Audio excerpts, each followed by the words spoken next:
Glória a Deus, graças e paz, queridos. Boa noite. Amém? Cadê o meu filho, Samuel? Samuel, faz o favor, pai esqueci meu pai. Pega para mim, por favor, lá no carro. Amém, queridos? Quantos estão com motivo de alegria nessa noite? Amém? Cumprimenta a pessoa que está do seu lado. E aleluia, que bom te ver aqui nessa noite. Amém? Queridos, esse final de semana, na sexta-feira, Deus tem liberado uma palavra um tanto quanto peculiar. Nós estamos vivendo dias em que muitas pessoas estão vivendo cadeias espirituais. Muitas das origens vêm por meio sim, de maldições. Muitas delas são por coisas que nós vamos em contra ou buscamos um problema para a nossa vida. E hoje é um culto de ceia. Nós estamos aqui para compartilharmos do corpo de Cristo. Amém? Paulo diz que quando não há discernimento do corpo, nós ficamos doentes, ficamos dormindo. Obrigado, meu filho. Segura a chave. Nós estamos dormindo sem discernir o corpo. Mas eu quero falar de algo bem específico aqui nessa noite, sobre a língua. Fala para o seu irmão assim, pede para ele mostrar a sua língua nessa noite. Aleluia, vê se a língua do seu irmão está dividida aí. Aleluia, misericórdia. Abra comigo a sua Bíblia. Eu quero que você abra comigo no Salmos capítulo 62. Eu quero ler o versículo número 1. Davi, em vários dos salmos que ele ministra, ele fala de perseguições, de lutas, de angústias, desilusões, frustrações, tanto quanto os que estão de longe, quanto os que estão perto. E ele declara no versículo de número 2, assim: só ele é a minha rocha e a minha salvação, meu baluarte. Ele jamais me deixará desesperar. Até quando atacareis todos juntos e traiçoeiramente um homem só, para abatê-lo como se fora uma parede desaprumada, ou uma cerca a ser desabada? O maior objetivo deles é derrubar de sua posição elevada, e eles se declinam, deliciam com suas mentiras, bendizendo-no com as suas bocas, enquanto amaldiçoam em seus corações. Versículo 5. Contudo, somente no eterno esperamos a minha alma em silêncio, pois ele é quem me traz esperança. Ele é a minha rocha, a minha salvação, a minha torre inexpurgável. Por isso não desesperarei jamais. A minha salvação, a minha honra depende somente de Deus. Ele é a rocha da minha fortaleza, a segurança do meu abrigo. Confia sempre em Deus, ó povo meu. Perante a sua presença, derrama o teu coração. Ele é nosso refúgio seguro. Amém? Glórias a Deus. Davi, nesse salmo, ele está falando de palavras, maldições que são lançadas e liberadas, coisas planejadas contra a vida dele, e ele busca refúgio no Senhor. Todas as vezes que você vai ver o salmista, assim, Davi, buscando refúgio no Senhor, ele sabia que Deus, ele é socorro bem presente, amém? Uma rocha firme, no qual ele pode estar ali seguro. E eu quero falar um pouco sobre isso. Tem a ver com o poder da língua, o poder da fala, o poder das coisas que maquinam o nosso coração, a nossa mente. Em primeiro lugar, Davi aqui, ele vai para um lugar de oração. Ele vai buscar ao Senhor. Ele orienta o povo dizendo: olha, derrama o teu coração perante o Senhor. Versículo 5. No versículo 8 ele declara ainda: confia nele, ó povo, em todo o tempo, e derramai perante ele o vosso coração, porque Deus é o nosso refúgio. Está associado, queridos, na maneira como nós lidamos com pessoas, palavras, situações e até mesmo consigo mesmo. Sabe que o mais difícil não é lidar com pessoas, mas é lidar consigo mesmo. Porque nem sempre, na maioria das vezes, eu vejo Deus colocando pessoas para te incomodar, te afrontar, te amaldiçoar, ou uma palavra que seja ela de destruição, de derrota, ou uma palavra que vai fazer com que o seu coração se entristeça. Não, olhe bem o que eu vou falar nessa noite. Deus coloca um espelho na sua frente para que você se veja. Porque a psicologia diz que tudo aquilo que nós reprovamos nas pessoas é porque nós somos de fato exatamente a mesma coisa. Repudiamos nos outros, mas em nós mesmos nós não conseguimos visualizar. E quando essas palavras, Davi está dizendo aqui no versículo 8, que chega um momento na vida da gente que a gente se cansa e fala, deu, já chega, acabou, não aguento mais. Muitas vezes as pessoas partem para um confronto, vai bater boca, vai discutir, vamos tirar essa história limpo. Mas quando tudo se esgota, o melhor lugar é para correr para Jesus. Quando você diz assim, não suporto mais. Imagina que se você já não está mais aguentando e vai agir pela força do seu braço, pela carnalidade, pelo qual somos tendenciados a nos direcionar com a nossa vontade pecaminosa. Porque tem vezes que a gente quer pegar o pescoço da pessoa, assim, segurar de um lado e girar a cabeça dele assim, para ver o que tem ali dentro. Não é verdade, queridos? Mas quando tudo se esgota, o melhor lugar é correr não para um confronto, mas para a presença de Deus. E falar com Ele sinceramente. Por que falar com Deus sinceramente? A palavra sinceridade na Bíblia, ela destaca algo peculiar do grego, que significa sem cera. Sem cera é sem ficar enfeitando ou maquiando. Em outras palavras, essa palavra se originou quando os artesãos, os artistas que esculpiam em pedras, estátuas ou bustos, sei lá, ou qualquer coisa que eles fizessem. E dependendo da pancada que ele desse naquela pedra, poderia ter uma rachadura, uma fissura. E para esconder aquele defeito, eles pegavam cera de vela e derretiam naquela rachadura e deixavam penetrar ali. Depois passavam um paninho, polia, e aquilo ali, quem olhava assim, olho nu, não percebia. A não ser que colocasse diante de uma luz do sol e pudesse refletir aquela deformidade. Isso significa a palavra sinceridade, ou seja, sem cera, sem rachadura. E as rachaduras a gente pode atribuir até mesmo quando a gente fala que muitos de nós damos brechas na maneira de pensar, porque com aquilo que nós pensamos e deixamos aquilo se prolongar na nossa vida, acaba se tornando um ciclo vicioso.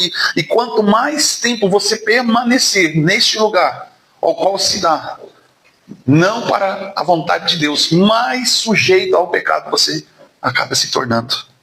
E nós vamos ver aqui.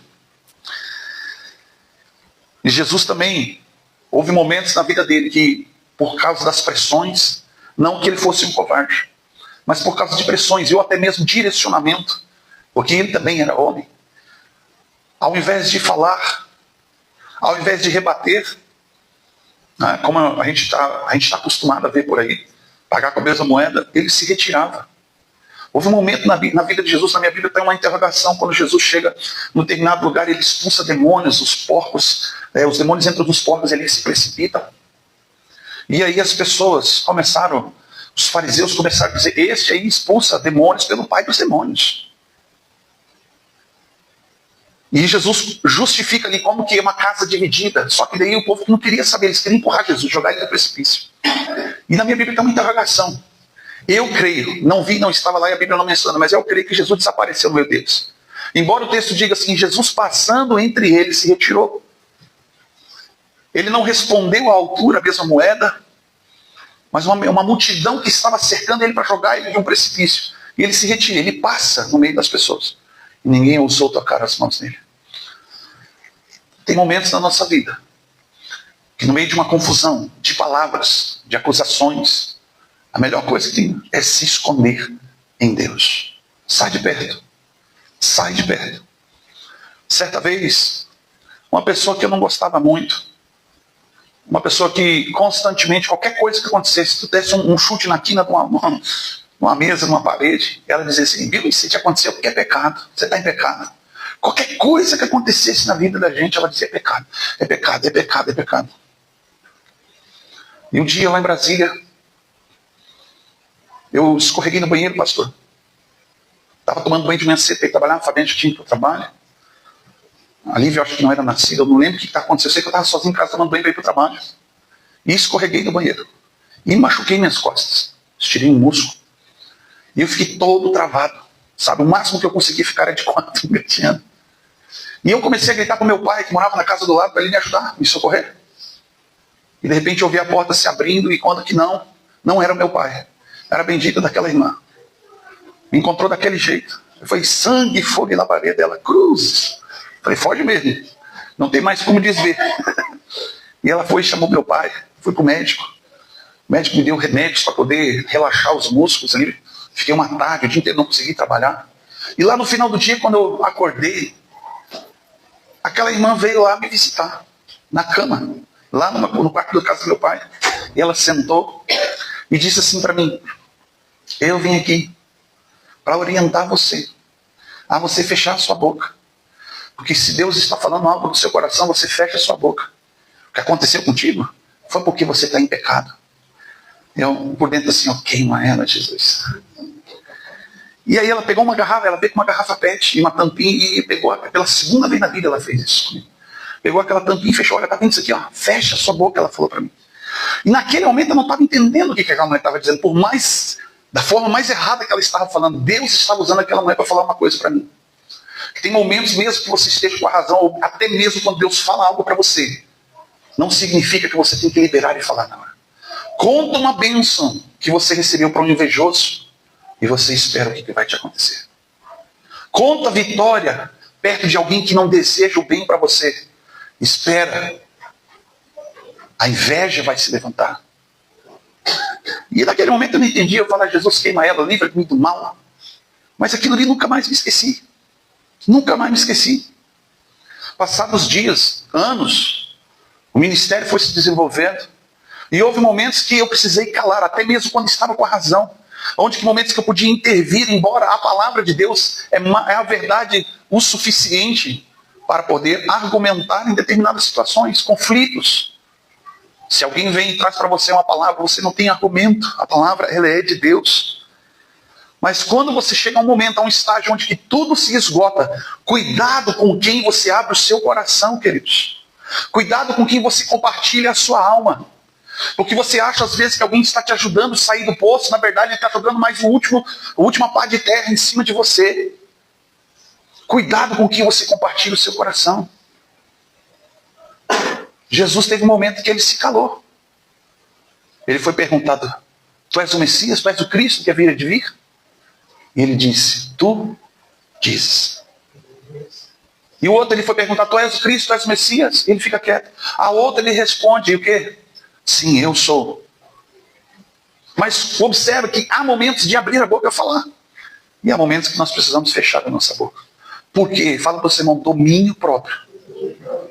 Tem pessoas que são controladas pela língua, porque a boca fala do que o coração está cheio. E Jesus disse que o que contamina o homem não é o que entra, não é o que ele come, não é daquilo que ele se alimenta, mas é daquilo que ele coloca para fora. Isso contamina. O que você está se alimentando, o que você está recebendo no seu coração, ao momento de falar, contamina o ambiente ao qual você está inserido. Quem aqui já trabalhando, arrumando alguma coisa em casa, vou fazer uma manutenção aqui ali, pegou o martelo e pá, acertou o dedo. Aí você diz, aleluia! Aleluia! Né? Aleluia! Levantou de madrugada para ir do banheiro, passou lá no cantinho aqui, tá, aquele dedão assim. Fala, glória a Deus! Olha para o seu irmão e diz assim, Deus está vendo. Aleluia! Segundo passo é orar pedindo para Deus renovar as suas forças quando você não aguenta mais. Sabe, queridos, tem gente que está indo compartilhar o seu coração e a sua vida antes de orar e falar com Deus. Antes de estar fortalecido pelo Senhor. Cuidado. Lá em Gálatas capítulo 5, versículo 22. Olha o que quer ser renovado pelo Espírito. Tem tudo a ver com o seu caráter. Deus não colocou o fruto do Espírito na vida do outro para tratar com você. Colocou em você para tratar com você. Não é assim? E lá diz, mas o fruto do Espírito é amor, alegria, paz, longanimidade, que significa paciência. Olha para o seu irmão e fala assim, paciência comigo. Os casais se olharam atravessado agora. Já dizia um velho sábio assim, pastor, ninguém tem paciência comigo. Queridos, paciência requer disposição de alma e tempo. E quando ele está falando aqui no termo longanimidade significa estender a paciência. É quando o seu limite acabou. E você ainda estende, você continua sendo paciente. Você diz para Deus, Deus, até aqui fui eu. Agora daqui para frente, se não for o Senhor, eu te peço que o Senhor me dê paciência. Que se me der força, aleluia. Não é assim? Quando você percebe, em outra época, você falaria, amaldiçoaria, espraguejaria, falaria, jogaria, despejaria um monte de coisa na vida da pessoa, bateria de frente, talvez até entraria em vias de fato. Mas quando você não faz isso, quem é que foi que trabalhou na sua vida? Longanimidade. Foi o Espírito de Deus. Só que tem um detalhe. Segundo esse texto, está dizendo que o fruto, fala comigo, o fruto é uma coisa só. E os atributos desse fruto aqui, queridos, não são coisas desassociadas uma da outra. Não tem como eu ser alegre e não ter paz. Não tem como eu ter alegria e não ter amor. Não tem como eu ter paciência, mas não ser benigno. Nem fiel sem ter bondade. Eu não consigo viver fruto e frutificar nisso, desassociando uma coisa da outra. Então nós estamos vivendo uma vida muitas vezes difícil. Não porque o Espírito Santo assim o torna, mas é porque nós tornamos uma coisa que é o Espírito que faz em algo muito dificultoso. Porque nós queremos fazer. Fala para o Senhor, é o Espírito que gera em você fruto. Enquanto que você estiver se esforçando, porque você pega os versículos anteriores, ali está escrito assim, ó, que quem luta contra uma coisa contra a outra, não é você. É o Espírito contra a carne. Você está no meio, não dividido. Mas quando você deixa o Espírito agir, quando você deixa o Espírito falar mais alto, a carnalidade do seu pecado é silenciada. Entendeu? Não é você que luta contra o pecado, mas é o Espírito que habita dentro de você. Vai fazer com que você silencie a sua voz, o seu eu, e deixa ele tomar o controle das suas emoções, da sua alma, da sua abençoada língua. Eu compartilhei no grupo essa semana um livro que a irmã Josi partilhou ali no grupo, um livro da Joyce Meyer. O nome do livro é Eu e Minha Boca Grande. Quem viu essa publicação ali? Queridos, leiam aquele livro. Leiam aquele livro. Eu garanto uma coisa, quando você conhecer o conteúdo daquilo que está dentro do contexto bíblico ali, você vai aprender uma coisa. O quanto você se destruiu e destruiu outras pessoas pela sua boca grande. Como diz a pastora Nadir, língua dividida, bifurcada, terra seca. O quanto nós nos amaldiçoamos, o quanto nós somos pessimistas, negativos, o quanto que nós jogamos coisas na vida de pessoas, filhos, marido, esposa, pai, mãe, só porque a gente não tem controle. É porque você está tentando fazer aquilo que não é o seu papel, fazer a função do Espírito Santo na sua vida. Jamais você fará, jamais. Mas quando você se entrega e diz, ó, já não vivo mais eu, como Paulo diz, mas Cristo vive em mim, ele fala que o tanto que ele abriu mão, o quanto que ele renunciou, o quanto que ele entregou para poder verdadeiramente declarar, já não vivo mais eu, mas Cristo vive em mim. Quem aqui já não ficou profundamente triste, magoado com palavras de destruição? Palavras de afronta, te deixou triste, angustiado. Eu nem vou falar da infância. A maioria dos irmãos aqui, o povo que é mais antigo, era uma época onde que não se tinha muita emoção. A única emoção que você tinha era corre porque o bicho vai pegar. O pai está vindo, a mãe está vindo. Era a única emoção que tinha. Mas ouviu palavras que aquilo marcou a sua vida para todo sempre. Quando eu ouvi o meu avô dizendo para todos os netos, com exceção de mim, ela dizia, esse aí é vagabundo, esse aí é maconheiro, esse aí não sei o quê. Mas como eu era o único que aturava ele, que saía para pescar com ele, ele dizia, esse é meu neto, esse aqui vai dar bom, aleluia.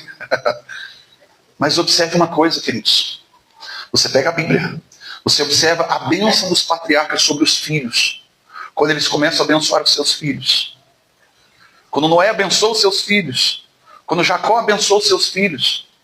Observe, quando Davi está abençoando os seus filhos, sempre há uma bênção Mas teve alguns que foram amaldiçoados. Teve alguns que foram amaldiçoados. E você vai ver a jornada e a trajetória daquele homem ou daquela mulher. Foi algo terrível. Há uma diferença quando Deus amaldiçoa. Há uma diferença quando você amaldiçoa. E a outra diferença quando Satanás vem e usa pessoas para te amaldiçoar.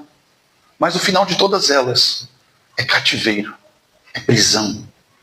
Prisão nas emoções, na alma. Prisão na mente. Aquela pessoa que passou a vida inteira ouvindo: você não presta, você não serve para nada. Você não vai dar em nada, você é ruim, você não sabe o que você está fazendo.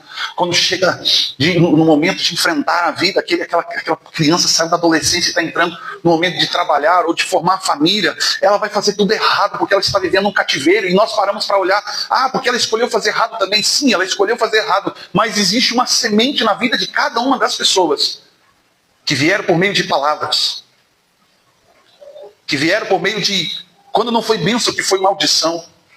Na minha infância, era muito comum, lá de onde eu vim, em Brasília, as pessoas chamarem as crianças de moleque. Tinha uns que a gente ouvia: vem cá, seu demônio. Tinha outros que falavam assim: vem cá, seu capeta. Eu via muito essa expressão: vem cá, capeta. Tinha uma vizinha lá que ela chamava os 2 filhos de capeta. Sabe onde estão esses 2 meninos hoje? Mortos, morreram, viraram bandidos. E a outra mãe que chamava os meninos de demônio, os 2 estão internados em clínicas de recuperação de drogados. O poder da palavra de um pai e de uma mãe. Sabe? Alguém pessimista, ela já está dizendo não, antes de tentar fazer alguma coisa, ela está dizendo: não vai dar certo. De tanto que Satanás ou alguém colocou na cabeça dela dizendo que ela não vai conseguir. Ela nem tenta. Ela não tem iniciativa nenhuma. Vive amargurada. É por isso que eu falo aqui que tem gente que vive o Salmo 91 ao contrário. Como é que é isso? E os serão abençoados ao meu lado, 10.000 à minha esquerda, e eu não serei atingido. Crê e vê acontecendo na vida de outras pessoas, mas ela não acredita que vai acontecer com ela.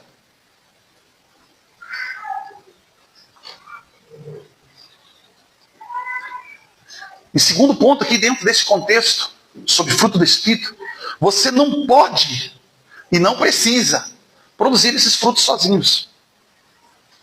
Talvez Deus vai usar a sua esposa, o seu marido, seu filho, seu pai, pastor, um líder, para poder lixar e moldar, porque fruto do Espírito, querido, é uma bênção de Deus para trabalhar e polir e moldar o seu caráter. Eu dou graças a Deus por causa do Espírito Santo na nossa vida. Amém? Se tem uma coisa que nós vamos ser perguntados pelas outras gerações que nasceram antes de Cristo, eles vão chegar para qualquer um de vocês lá no céu e vai perguntar, e de repente vem Moisés, ou sei lá, venha Davi, Gideão, Sansão. Eles vão chegar para você e vão perguntar uma coisa, e você: uau, estou aqui com fulano, vou tirar um selfie. Eles vão perguntar uma coisa para você, mas você quer perguntar mais um monte de coisa para eles. Mas tem uma coisa que eles sonharam em viver e que jamais viveram. É aquilo que eu e você vivemos. E temos a disponibilidade todos os dias, o tempo todo, 24 horas até que o Senhor venha. O Espírito Santo dentro. Eles vão perguntar: e aí, Zé? E aí, João? Como é que é ter o Espírito Santo dentro? Porque, uau, ele vinha sobre nós de vez em quando a gente ficava lá 40 dias orando e jejuando para ele vir manifestar sobre nós. E você tem disponível, você só fala assim: Pai, e ele está ali dentro de você. Aleluias.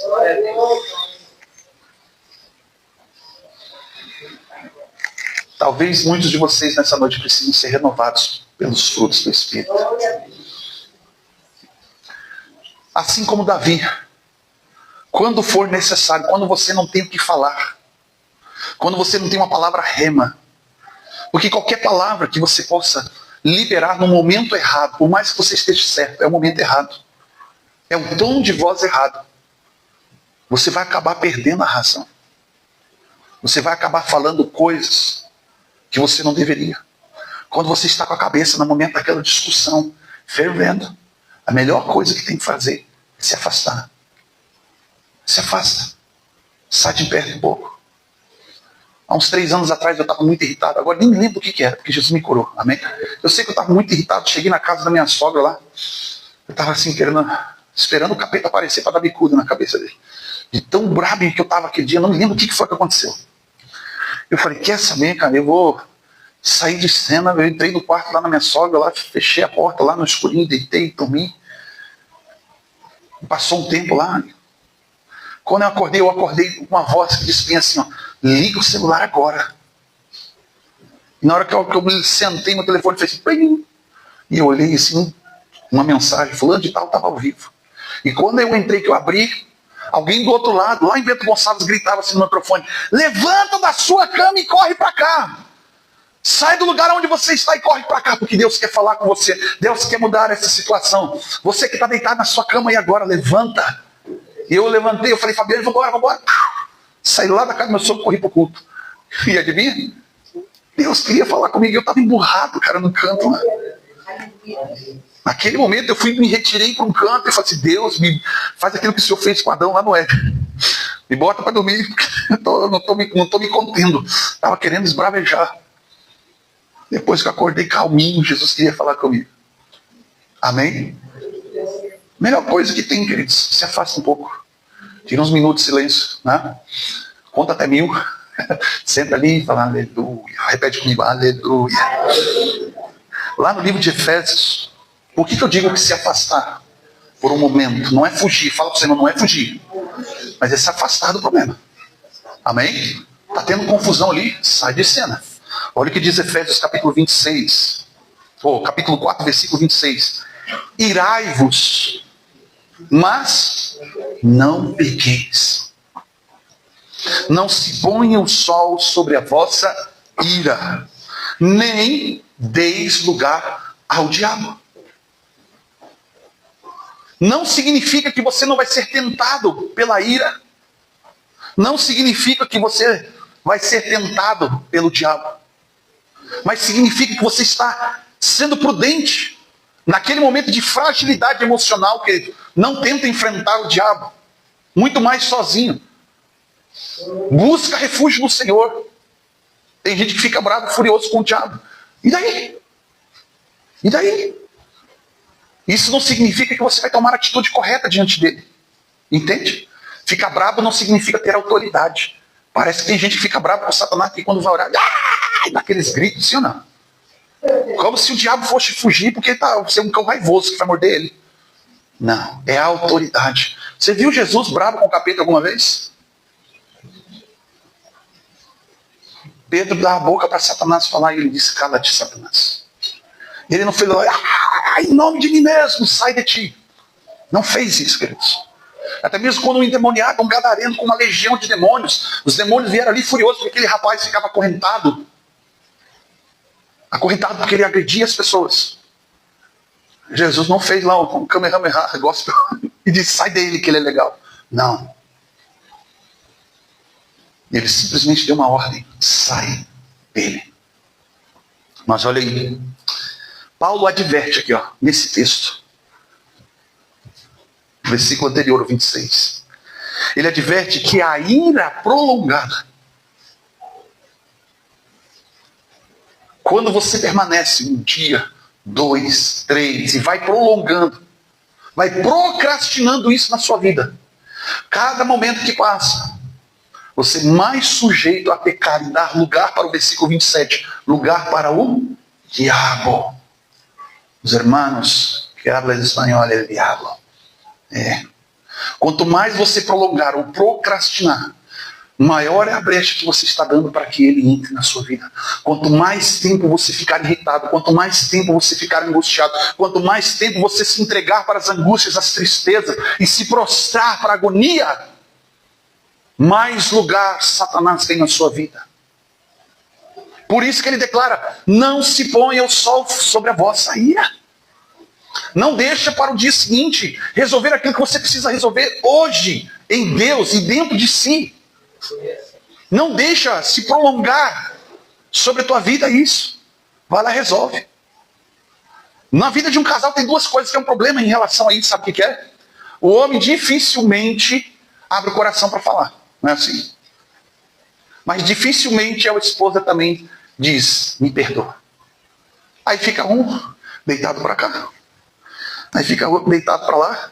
E aquilo vai virando e virando uma bola de neve. E de repente o diabo já entrou. E aí você vai orar, ah, Deus, o Satanás está me atacando. Não, você já deu lugar para ele, ó.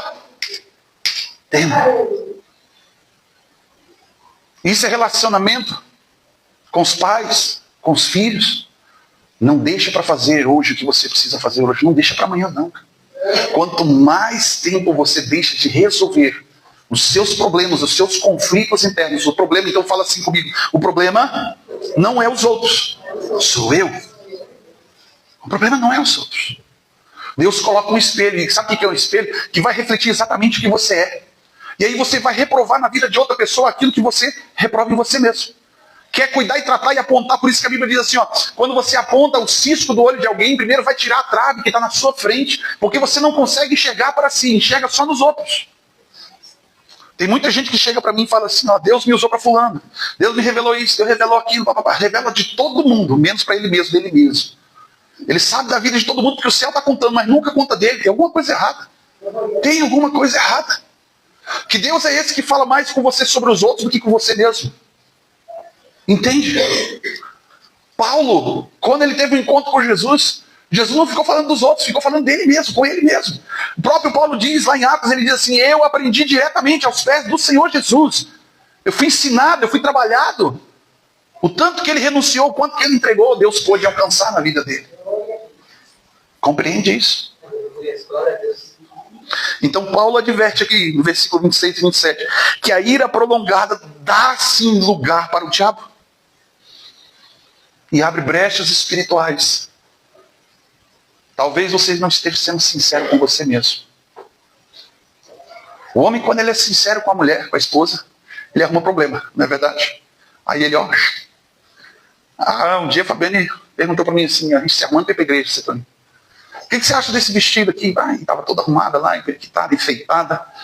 E eu olhei assim, tá bonito. Você só está dizendo para me agradar. Aí você quer que eu seja sincero? Ela, sim, eu quero que você seja sincero. Ó, parece uma salada de fruta.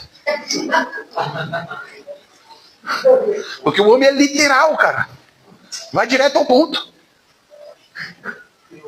A outra dia ela perguntou uma vez, e agora, o que você acha desse negócio que eu falei? Parece um abacate. E agora? Parece uma uva, parece uma berinjela, parece isso, parece aquilo. E aí as pessoas dizem, tu é insensível. Não, eu sou sincero. É diferente. Eu sei que muitas vezes ela não vai gostar. E se ela pedir para mim falar para ela o que ela quer ouvir, tudo bem, não tem problema. Mas eu não vou estar sendo verdadeiro, não vou estar sendo sincero. Ou a pessoa pergunta qual é a sua opinião, você diz qual é a sua opinião, ou você fala aquilo que a pessoa quer ouvir. Não é assim? Palavras, mesmo que assim seja, eu sei que mulher gosta de ouvir coisa boa. Eu sei que elas gostam de ouvir coisa boa. O homem não quer ouvir coisa boa. Ele não está preocupado com isso. Sabe o que o homem quer? Sentir paz. Sentir honra. É simples. Não precisa ficar elogiando, falando e paparicando. É só honrar ele, mulher. É só ele chegar em casa e se sentir macho. E não dizer para ele aquilo que você acha que ele é. Como diz o pastor Cláudio Duarte. Já viu aquela história que ele fala na internet? Que o casal foi para uma festa e a esposa não estava gostando da festa, chegou e chamou ele, vem cá. E aí ele fala, meu bem, faz o seguinte, para não ficar vergonhoso para você diante dos seus amigos, volta para lá e daqui uns 5 minutos você fala assim, mulher, vamos embora. Que daí você não vai ficar envergonhado diante deles e nós vamos para casa, porque se você não fizer assim, eu vou para casa do mesmo jeito. Aí ele volta para os amigos, senta lá e levanta do machão. Mulher, vamos embora, está na hora de ir, eu quero ir para casa. E ele saiu bem satisfeito. Quando eles entraram no carro, ela falou assim, ainda bem que você obedeceu. Eu falei, às vezes, querido, é a maneira de falar. Dá a dica, fica a dica aí para os homens, fica a dica para as mulheres. Mas, querido, preste bem atenção no que está sendo falado aqui nessa noite. Você prolongar a ira, a raiva, o ódio, a amargura, o rancor. Eu não sei quantos anos na sua vida você está guardando amargura dentro de você, porque alguém falou, porque alguém fez algo contra a tua vida. Alguém te ofendeu e você engoliu aquilo, é por isso que você está gordo. De tanto engolir sapo. Olhei para minha barriga porque, irmão, tem que aprender a engolir sapo, viu, maridos? Aleluia! Você pode dizer comigo aleluia? Olha aqui o que diz em Provérbios capítulo 18, versículo 21. Por que nós precisamos vigiar? A morte e a vida estão no poder da língua. Mas quem a utiliza bem, come do seu fruto. Por isso que Jesus fala que o que contamina não é o que o que entra pela boca, mas é o que sai. O poder da vida e da morte, o poder da bênção e da maldição está no conteúdo das tuas palavras, porque a palavra de Deus nos orienta e diz que a boca fala do que o coração está cheio. Por isso que quando você não tem o que falar, fecha a boca, engole sapo. Você pode ter razão, você pode estar certo, mas fecha a boca ao invés de amaldiçoar, ao invés de destruir a tua casa, de destruir o teu casamento, as tuas finanças, ao invés de destruir e amaldiçoar os teus filhos, os teus pais. Fecha a sua boca. Vai ler aquele livro, pelo amor de Deus. Eu e minha boca grande. Tiago capítulo 6. Fala para o seu irmão assim, ai. Tiago capítulo 3, versículo 5. Diz assim: assim também a língua é um pequeno membro que se gaba de grandes coisas. Você já viu alguém que fala muito, que se fica vangloriando aquilo que... Meu Deus, eu tenho que botar um espelho aqui na minha frente, porque eu gosto de falar, não é verdade? Quem senta comigo e viaja comigo, de que sabe, né? Eu falo bastante. Mas, segundo o texto anterior que nós lemos, eu falo por um fruto bom. Amém? Aleluia. Assim também a língua é um pequeno membro que se gaba de grandes coisas. Vede como um grande bosque. Um pequeno fogo pode incendiar. A língua também é fogo. E é mundo de iniquidade. A língua também está situada entre os membros do nosso corpo, que contamina o corpo inteiro. Incendeia o curso da natureza, sendo por sua vez incendiada por quem? Pelo inferno. Quando você fala, movido pela carnalidade do seu pecado, quando você fala com ira, quando você fala com ódio, com raiva, você está falando em nome de quem? Do inferno. Não sou eu que estou dizendo, queridos. Não sou eu que estou dizendo. É a palavra de Deus. Prisões que você pode estar carregando a sua vida inteira é porque alguém falou e você aceitou isso na sua vida. E se aprisionou e se esconde debaixo de dores e de angústia. Porque não quer mostrar. Chega diante do médico e diz assim para ele, o médico pergunta, o que você tem? Não sei nada, descobre aí. Ele vai te virar da ponta cabeça para descobrir o que você tem. Mas o médico dos médicos sabe onde está a raiz do problema. Hebreus 12, 14 e 15. Ninguém se prive da graça de Deus. Sabia que é pecado, queridos? Você se privar, se esconder da graça de Deus. E privar outras pessoas da graça. E a graça tem a ver com o perdão.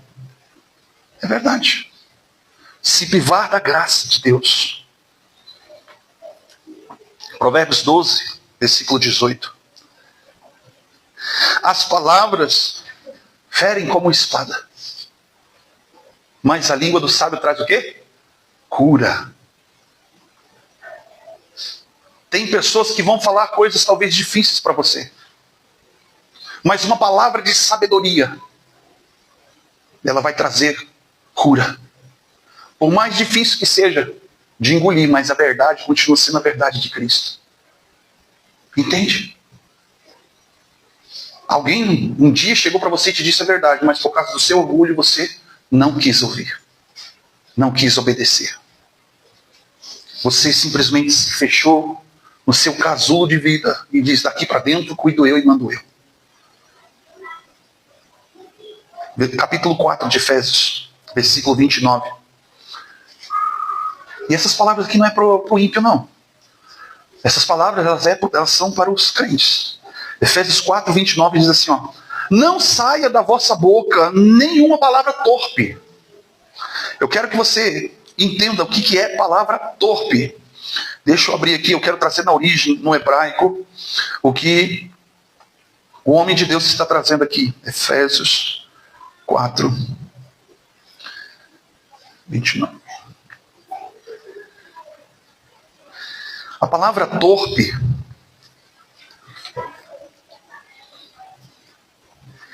ela tem a ver com uma palavra que ela é desgastada, ou seja, é uma palavra que não tem sustentação, ou seja, de má qualidade, impróprio para uso ou de ruim, sem valor. Lembra quando eu falei do martelinho? Deu aquela martelada no dedo, você diz, glória a Deus, aleluia. Ou até mesmo, olha só, a Bíblia traz a ideia de que a palavra torpe é uma palavra podre, corrupta, e frequentemente para usar aquilo que é corrompido espiritualmente. Se tem uma coisa, queridos, que é verdade, não se ofenda, o nosso estado e a nossa região da Serra, por cultura, não daqui, mas que vieram lá dos ancestrais, lá da época de Jesus, é muito comum blasfemar contra Deus. Sim ou não? E de vez em quando o crente, ó, eu não sei aqui, ainda não tive oportunidade, mas lá em Brasília eu ia nos futebol de crente. Gente do céu, era melhor jogar com ímpio. Jogar com ímpio, a gente sabe, a gente já espera que ele vai ter um monte de palavra errada. Mas o crente é um problema, Jesus amado, porque o crente não consegue controlar a sua língua. Ele está corrompido espiritualmente. Corrompido. Então preste bem atenção, a palavra torpe também aqui está associado à fofoca, a julgamento injusto, a má conduta de uma pessoa, a corrupção moral de uma sociedade, a desonestidade e a integridade e retidão das pessoas. Deixa eu perguntar uma coisa para você. Por mais errado que seja alguém na sua vida, até os seus colegas, você fala bem deles? Rapaz, para ouvir os grilos. Cri. Como nós temos o mau hábito de falar mal de alguém? Se reunimos, sentamos à mesa para falar mal do fulano que não está nem ali. Não teve nem a chance e a oportunidade de se defender. Fofoca. São mentiras. São histórias mal faladas. É um preconceito, ou seja, um conceito mal informado de situações, de questionamentos. Já pensou você chegar num ambiente, num lugar que as pessoas ficam tudo te olhando de atravessado? O que aconteceu? Aí você vai perguntar para ele, o que aconteceu? Está todo mundo me olhando de estranho. Não, pastor, é porque antes de você chegar, houve um zum, falatório aqui assim. Mas estava falando de quem? De você. Aí você está lá que nem um pato, agradando todo mundo. Aleluia. Mas 10 minutos atrás estavam falando mal de você. Aí você faz aquela cara de folha. E olha para ele e diz, aleluia. Eu não sei o que é pior. A hipocrisia das pessoas que falam mal pelas costas e depois está ali te abraçando e dizendo, eu vou contigo aqui para onde for. Se for para a cadeia, se for até que morrer, eu irei contigo. Mas quando você vira as costas, eles estão dizendo, crucificam. Crucificam.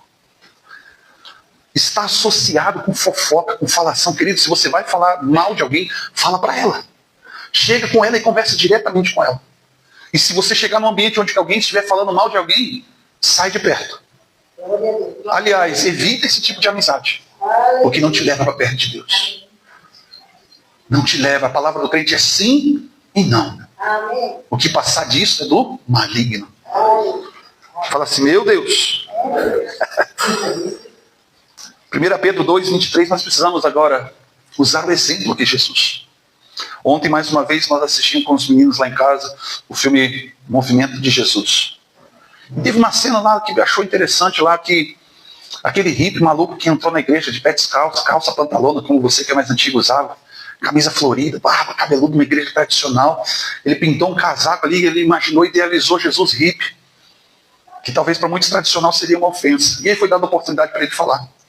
Ele falou no púlpito, ele começou a dizer assim, olha, talvez vocês estejam me estranhando, mas eu gosto de acreditar que Jesus é parecido comigo. Se ele é parecido comigo, então eu desenhei ele nas minhas costas aqui, lá no casaco. E as pessoas reprovando ele porque ele estava talvez mal apresentado. E ele depois ele termina dizendo para o pastor, dizendo assim, que a igreja não está preparada para esse tipo de gente. E de fato não está. De fato não está. Porque se entrar aquela pessoa que você reprova, aquela pessoa que te fez um mal, aquela pessoa que roubou, aquela pessoa que matou, aquela pessoa que fez atrocidades, e sentar do seu lado, você nem respira o mesmo ar que ela. Você dá um jeito de escapar para ir no banheiro, para tomar uma água, procura outro lugar. Nós pré-julgamos as pessoas. Fizemos uma leitura errada apenas pela aparência. Quem dirá quando você convive? Se nós pré-julgamos as pessoas, Embora o ideal não é julgar, mas se for julgar, Jesus disse, não julguei segundo a aparência, mas segundo a reta justiça. Ou seja, segundo a palavra de Deus, está dentro de um contexto da palavra de Deus, meu irmão. Então, fecha a sua boca, não participe, não olhe, não toque, não manuseie, como Paulo disse. 1 Pedro 2,23, quando insultado, não revidava. Quando sofria, não fazia ameaças, mas entregava-se àquele que o julgava com justiça. Isso foi o que Jesus viveu. Ou seja, em outras palavras, ele ficava quieto. Você sabe por quê? Jesus, primeiro, ele não obriga ninguém para o céu. Ele não obrigou ninguém a seguir ele. Ele ofereceu uma escolha. Se você quiser largar tudo, então me segue. Pega, larga tudo e segue. Mas para seguir a Cristo tem que largar tudo, tudo mesmo. Não são coisas. É a sua velha vida, a maneira de você ser, a maneira de você falar, a maneira de você pensar. E agora passe a ser um imitador de Cristo. Me seguir significa isso. Ser de meus imitadores, como Paulo diz, como eu sou de Cristo. E quando Jesus andava e caminhava pelos lugares, as multidões seguiam ele. Mas nem toda aquela multidão estava com ele. Seguiam ele, mas não estavam com ele.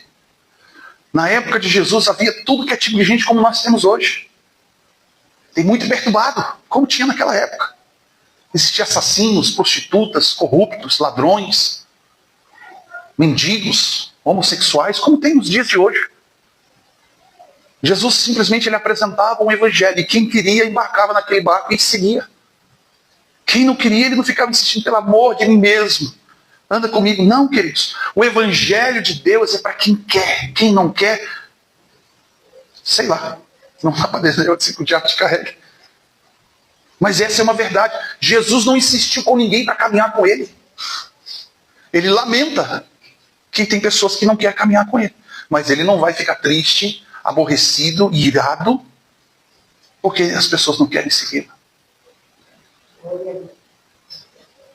Quando insultado, não revidava. Quando sofria, não fazia ameaças. Do contrário, Jesus diz, Pai, perdoa porque eles não sabem o que fazem. Mas se entregava àqueles que julgavam com justiça, não justiça do céu, mas do homem. Ou seja, Cristo foi exatamente paciente, mesmo em situações injustas. Ele não reagia com agressividade, mas confiava em tudo no Pai. Preste bem atenção, um dia eu falei isso para um jovem. O jovem chegou e falou assim, mas pastor, Jesus entrou no templo com um chicote, virou as mesas lá e deu chicotado para tudo que é lado. Aquilo ali não foi ira, aquilo ali foi zelo. Zelo pela casa de Deus. O próprio texto deixa isso bem claro. O que vocês estão fazendo da casa do meu pai? Transformando ela num covil de ladrões. Zelo. Quando não tem criança. Meu pai, quando ele me surrava, ele dizia exatamente por que eu estava apanhando. Ele terminava dizendo assim, antes de eu apanhar, dizia assim, ó, então porque eu te amo, eu vou te corrigir. Vem cá. Pá, pá. E eu falava assim para ele depois, que amor é esse? E sai correndo. Que amor é esse que me bate?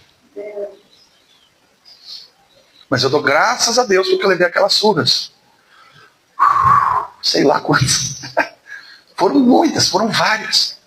Eu chego à conclusão na minha vida hoje que nenhuma foi imerecida. Graças a Deus. Talvez você apanhou injustamente. Eu apanhei uma vez injustamente da minha mãe. Que era culpa da minha irmã. E quando ele descobriu que era ela, eu já tinha apanhado. E aí, ela chegou, correu para meu pai e botou a mão nas bochechinhas dele. A Fernanda não está aqui, estava na igreja de Palpito. Chegou nas bochechas, meu pai disse, papaizinho, queridinho, eu te amo, não faz nada comigo. Ele, oh, minha filhinha, aleluia. E eu falava, não é justo, não vai isso. Talvez eu estivesse no lugar errado, na hora errada. E por último, queridos,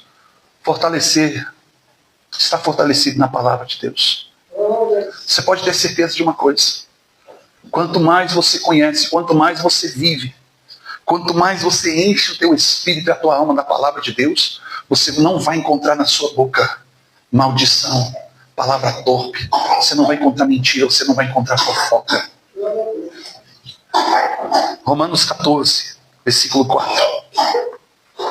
Fala assim, pois tudo o que foi escrito no passado foi escrito para nos ensinar, de forma que, por meio da perseverança, da continuidade e do bom ânimo, provenientes da Escritura, mantenhamos a nossa esperança. Estar fortalecido na palavra de Deus, ou seja, é pegar os bons exemplos e os maus exemplos também.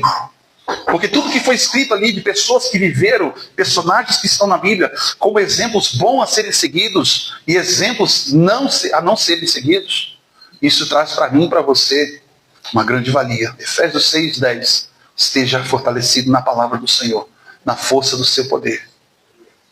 Está fortalecido em Deus, queridos, por meio da palavra.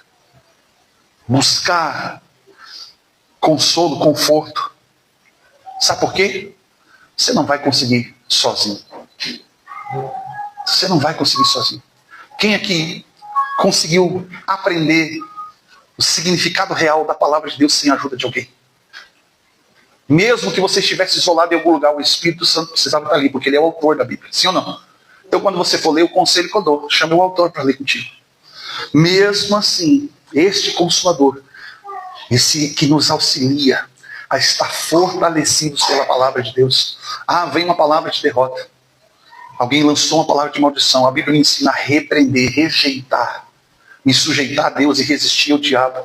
Mesmo que seja teu parente, mesmo que seja teu filho, tua mãe, teu pai, teu marido, tua esposa. Fica calado, mas vai para um canto e não se prostra àquela situação. Ora e diz, eu rejeito essa palavra de derrota e destruição. Eu repreendo essas maldições que estão sendo lançadas sobre minha vida. É isso que Davi está dizendo no Salmo 62. Ele está dizendo, derrama o teu coração diante do Senhor. Volte-se para a palavra dele. Volte-se para o Senhor.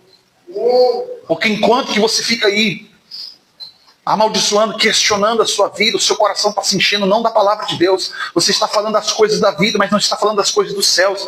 Quando você fala das coisas da vida e da terra, a tua esperança morre. Mas quando você vive a palavra de Deus e as coisas dos céus, a tua perspectiva vai mudar, queridos. Isaías, do capítulo 1 ao 6, ele era um homem que olhava para a terra. Liberava a palavra de Deus para a terra. E ele olhava para a terra e dizia, não tem mais jeito. Até que Deus chamou ele, vem para cá. Olha daqui de cima, agora você vai entender. E ele diz, no ano que eu vi o Senhor assentado sobre um alto e sobre um trono, ele contempla a glória de Deus. Ele confessa que ele vai morrer porque ele é um pecador. Ele olhou para si. Foi confrontado em si mesmo, na sua santidade, de que santo de verdade era aquele que estava sentado sobre o trono. E que por mais esforço, por mais tentativas que nós venhamos ter de ficarmos limpos, só seremos limpos de fato por causa do sangue do Cordeiro. E quando ele é perdoado da iniquidade, purificado dos seus pecados, o Senhor proclama e ele diz, eis-me aqui, porque agora ele não vê mais terra. Ele olha dos céus para a terra e ele vê que nos céus existem condições, existe esperança. Entende isso, querido? Então, na prática, rapidamente, 5 pontos que eu coloquei aqui. Orar a Deus com sinceridade, confessando as suas fraquezas. Diga para Deus, Deus, eu sou um bocudo. Como diz a linguagem aqui, eu sou um boca aberta. Eu falo demais. Eu falo coisas que eu nem sei o que eu estou falando. Eu estou falando coisas que não veio do céu, não veio da palavra. Veio de um coração frustrado, machucado, ferido, aprisionado, de uma mente corrupta, contaminada. Número 2, busque renovação do Espírito Santo. Fruto do Espírito. Fala para o teu irmão, fruto do Espírito. Número 3, retire-se temporariamente se necessário. Se você não tem uma palavra de Deus, fecha sua boca e sai de cena. Tem uma canção do irmão Lázaro que diz assim, Deus me mandou descer para a glória dele aparecer. Me mandou sair de cena. Porque ele mesmo vai resolver. Nós precisamos crer, queridos, que Deus está vendo, está ouvindo. Ele não é surdo, não é cego. Ele não está distante. Ele está vendo tudo. Ele sabe de tudo. E por último, alimente o seu espírito por meio da palavra de Deus. Amém? Se coloque de pé.